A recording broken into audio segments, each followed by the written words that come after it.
Bonjour, bon matin, bon mardi matin à tous. Sophie qui vous retrouve aujourd'hui dans Sophie vous reçoit en toute simplicité.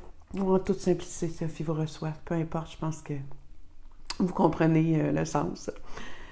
Aujourd'hui, on revient sur notre blessure de l'abandon d'hier. Et je la trouvais très bonne et j'ai porté réflexion beaucoup à ce sujet-là. Ça disait, ainsi, dans ma vie personnelle, je décide de prendre une décision sans demander l'opinion d'une autre personne par rapport à une situation où j'ai l'habitude de le faire. Si j'en suis incapable, j'accepte le fait, pour le moment, mon ego continue à me faire croire qu'être soutenu par quelqu'un en l'incluant dans ma décision signifie d'être aimé.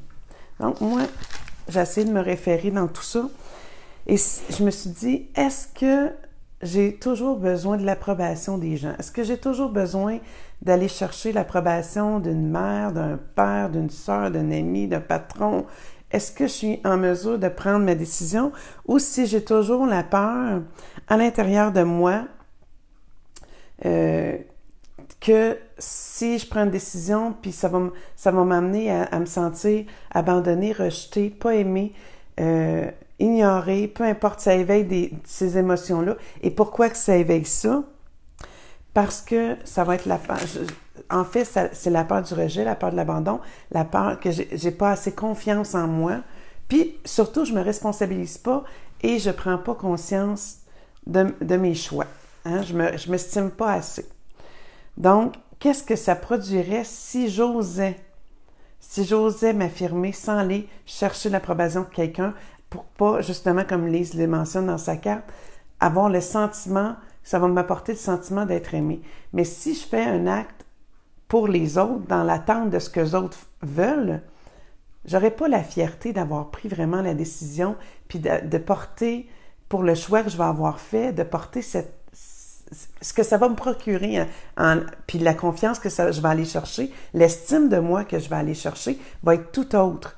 Donc, j'ai à me poser la question pourquoi j'ai le besoin d'aller chercher toujours l'approbation. Est-ce que c'est pour me sentir aimée, valorisée, parce que j'assume pas mes choix, parce que je vais pouvoir mettre la faute sur quelqu'un d'autre? Ça peut être ça aussi. Si ça fonctionne pas, ben j'aurais pas apporté cette responsabilité-là. Fait que si je veux pas, ça vient d'où ça, si j'ai de la difficulté à me responsabiliser? Parce qu'il y a plusieurs volets. Il y a oui l'abandon, mais il y a plusieurs autres volets que ça va venir éveiller à force de toujours reproduire les mêmes choses. C'est qu'on développe d'autres patterns. Donc c'est ça, je voulais faire prendre conscience un petit peu ce matin, que c'est pas toujours... oui, c'est l'abandon, mais qu'est-ce que ça va venir faire si on continue à répéter et à répéter puis à écouter cette blessure-là? Ce que ça peut amener. Donc, si je vous dis, je prends la décision, quel effet, quel boomerang qu'on va virer si on répond bien à ce besoin-là, qu'on n'écoute plus la peur d'être abandonné, la peur d'être rejeté, si on prend la décision par nous-mêmes puis qu'on prend le risque. Hein, on ose, puis on va de l'avant avec ça. Qu'est-ce que ça va enchaîner au lieu d'éveiller toujours le sentiment d'avoir peur d'être abandonné ou rejeté? Ben, ça va faire en sorte que on va prendre confiance en nous. Notre ego, au lieu d'avoir le sentiment que l'ego, excusez, l'ego continue à me faire croire que j'ai besoin d'être soutenu par quelqu'un, puis c'est ma façon de me sentir aimé. Ben, je vais me responsabiliser. Merci de prendre le temps. Ça me fait plaisir, Sophie Ozon. Merci. Et ce que je veux dire, c'est que ça va réveiller, en fait, le fait de l'estime de soi. Ça va réveiller ma confiance en moi. Mon ego sera plus là pour juste le sentiment... voyons, je cherche mes mots ce matin, j'ai de la misère. Excusez-moi, j'ai un petit peu de fatigue, je crois, mais c'est pas grave, je continue. D'avoir le sentiment... excusez, je reprends. Si je prends l'estime de moi, la confiance en moi, que je me responsabilise, je vais avoir toute la fierté que je vais pouvoir d'avoir pris cette décision-là et de me reconstruire, de faire en sorte que ma confiance va...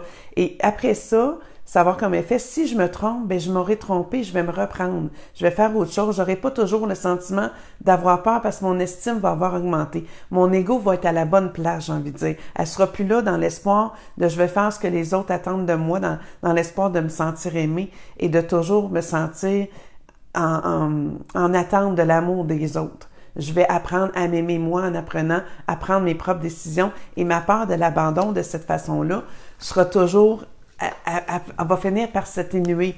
Je vais guérir cette blessure-là tranquillement en faisant ça. C'est mon point de vue là-dessus. Donc, ce matin, je vais piger une autre carte. On va aller dans la trahison ce matin. La trahison. Si j'ai une colère avec une personne du sexe opposé, je décide de prendre le temps de réfléchir aux peurs que j'ai pour moi dans cette situation et je le partage à cette personne. Si j'en suis incapable, j'accepte mon incapacité du moment causé par mes peurs tout en ayant de la compassion pour moi et en la ressentant en moi. Donc, on va porter attention un petit peu.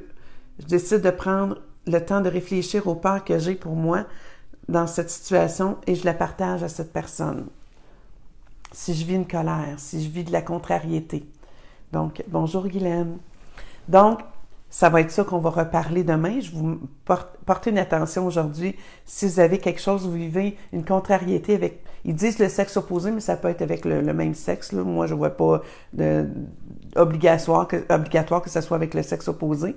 Mais si vous vivez une contrariété, une opposition, si vous avez à émettre en opposition avec quelqu'un d'autre, qu'est-ce que ça provoque, qu'est-ce que ça réveille, puis est-ce que vous êtes capable de partager ça avec la personne avec qui vous vivez cette contrariété-là.